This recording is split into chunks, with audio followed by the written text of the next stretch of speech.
Bonjour à toutes et à tous, c'est Najoli et aujourd'hui on va parler encore de NBA. On va parler de ce qui s'est passé très récemment. On va parler du trade de James Harden entre Houston et Brooklyn.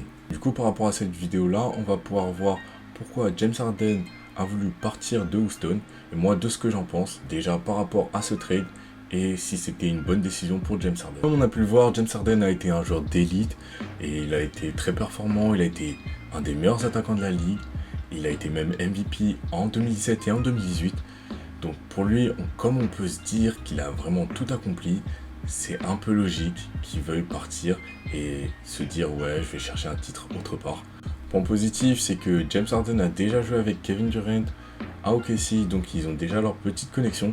Donc comme on a pu le voir samedi dernier et mardi, ils ont fait des performances incroyables jusqu'à James Harden, premier match, triple-double. Kevin Durant, 42 points. Franchement, on peut se poser des questions et se dire, c'est quoi cette super team? Après, ce qu'il faudra voir, c'est comment James Harden va s'adapter au jeu de Kyrie. Après, James Harden, il sait comment Kyrie joue, Kyrie sait comment James Harden joue. Et sachant qu'ils ont déjà joué en Team USA ensemble, donc je pense que je me fais pas trop de soucis sur ce point-là. Mais après, reste à voir au fil de la saison. Du coup, il faudra que je vous explique un peu le trade. Parce qu'au final, le trade s'est passé entre 4 équipes.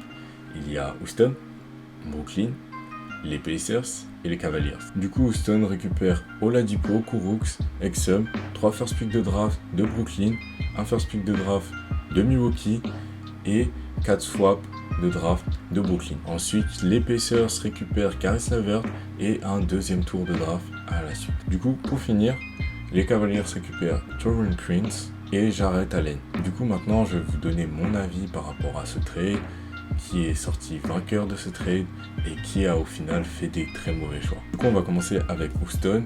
Houston, pour moi, ont fait un très très bon choix parce qu'ils ont pu récupérer Oladipo. Vu que Harden y part, ils ont besoin d'un joueur offensif qui pouvait le remplacer. Après, c'est pas Harden, mais Oladipo est un joueur collectif et très performant et polyvalent. Après, il faut aussi retenir qu'ils ont récupéré beaucoup de tours de draft. Donc au final, ils pourront reconstruire Houston par la suite.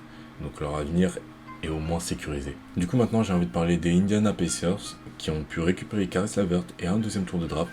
C'est vraiment top. Vraiment, vraiment au top.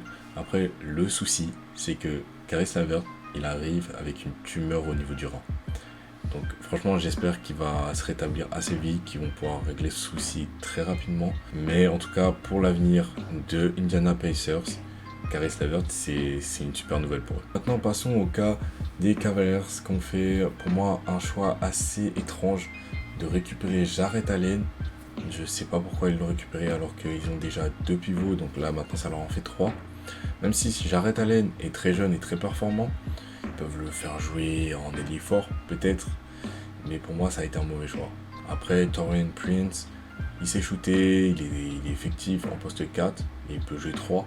Donc pourquoi pas. Maintenant passons aux Brooklyn Nets qui ont au final récupéré James Harden mais qui ont perdu Taurean Prince, Jarrett Allen, Caris LeVert. Dans la rotation, ça fait un peu mal quand même. Après maintenant, du coup, on peut se dire par rapport aux performances qu'il nous a montré samedi et mardi, on peut se dire que pour l'instant le choix est très rentable. Mais franchement, à voir, parce que la rotation au basket dans une équipe c'est très important. Mais franchement, j'espère qu'ils vont s'en sortir et peut-être avoir un titre cette année. Du coup, j'en ai fini avec cette vidéo et je tenais à vous faire part d'un thème que je vais instaurer tous les mardis. Ce sera le récap NBA. Ce sera une vidéo assez courte qui va récapituler tout ce qui se sera passé en NBA la semaine d'avant. Comme ça, tout le monde sera à jour. Du coup, voilà, n'hésitez pas à lâcher un pouce bleu et à vous abonner à ma chaîne YouTube en activant la cloche. Comme ça, vous saurez quand je sors une vidéo. N'hésitez pas à me lâcher un petit commentaire en me disant ce qui vous a plu dans cette vidéo et ce que vous en avez pensé du trade de James Harden. Les conseils, je les prends en compte. Et voilà, peace!